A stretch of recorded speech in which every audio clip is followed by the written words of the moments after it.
साथियों, जय भीम, नमो बुद्धाय। मैं शशि भूषण। आप जो मेरे गीत सुनते हैं और मुझे इतना प्यार मान सम्मान देते हैं, उसके लिए आपका तहे दिल से शुक्रिया अदा करता हूं। साथियों, आज एक बात को लेकर आपके सामने हूं।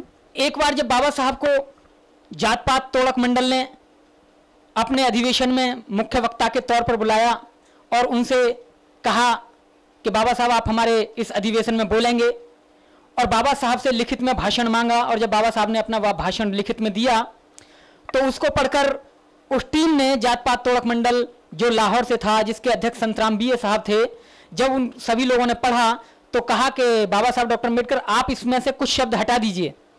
तो बाबा साहब डॉक्टर अम्बेडकर ने कहा कि शब्द की तो क्या बात है, मैं इसमें से एक कॉमा तक नहीं हटा सकता।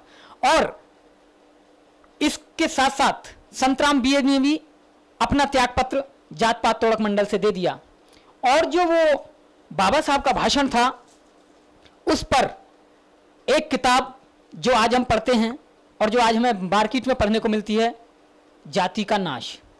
बाबा साहब जाति का नाश में कहते हैं कि हमें जातियों को तोड़ना है, लेकिन मेरी अपनी एक मानना है, मेरी अपनी एक धारणा है कि जब मैं वर्णों को लेता हूं, चारों वर्णों को लेता हूं, ब्राह्मण, क्षत्रिय, वैश्य, शूद्र, तो उसमें देखता हूं कि ब्राह्मण में बहुत सारे गोत्र होते हैं।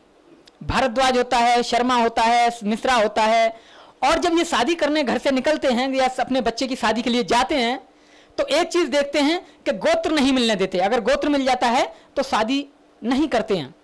यही फिर क्षत्रिय में होता है, रघुवंशी, मेघवंशी और बहुत सारे गोत्र उनके इसी तरह उनमें होता है। ऐसे ही वैश्य में होता है, अग्रवाल हैं, केजरीवाल हैं, जिंदल हैं, बिंदल हैं, बहुत सारे गोत्र हैं और उनमें भी इसी तरह शादी नहीं होती। लेकिन जब मैं चौथे वर्ण पे आता हूं, शूद्र में, और वहां मैं देखता हूं कोई धानक है, कोई खटीक है, कोई वाल्मीकि है, जाटव है, कोई जटिया है, कोई रविदासी है, कोई बहुत सारे हैं, और वो आपस में केवल अपनी अपनी जाति में शादी करते हैं, अदर में नहीं करते। तो ऐसा क्यों? जबकि अगर आप चाहते हैं बाबा साहब के अनुसार, जैसा बाबा साहब ने जाति का नाश किताब में समझाया है, हमें इन जातियों को तोड़कर अपनी जो हमारी उपजातियां हैं, एक चमार को वाल्मीकि में, वाल्मीकि को धानक में, खटीक में, इस तरीके से जब तक हम अपनी रोटी और बेटी का संबंध नहीं करेंगे तब तक हम इस देश की तरक्की तो क्या, अपनी खुद की तरक्की भी नहीं कर सकते।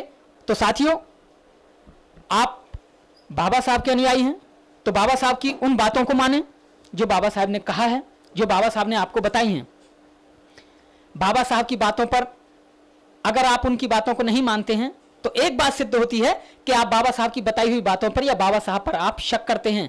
और जब आप बाबा साहब की बातों पर शक करते हैं या उनकी बात नहीं मानते हैं तो आप अपने आप को बाबा साहब से ज़्यादा समझदार समझते हैं, जो आप कभी हो नहीं सकते। तो साथियों, बाबा साहब की बातों को, उनके विचारों को पढ़ें, अपने आचरण में लाएं, विवेक से, अपनी बुद्धि से उनको सोचकर उन पर अमल करें और बाबा साहब के सच्चे अनुयायी बने।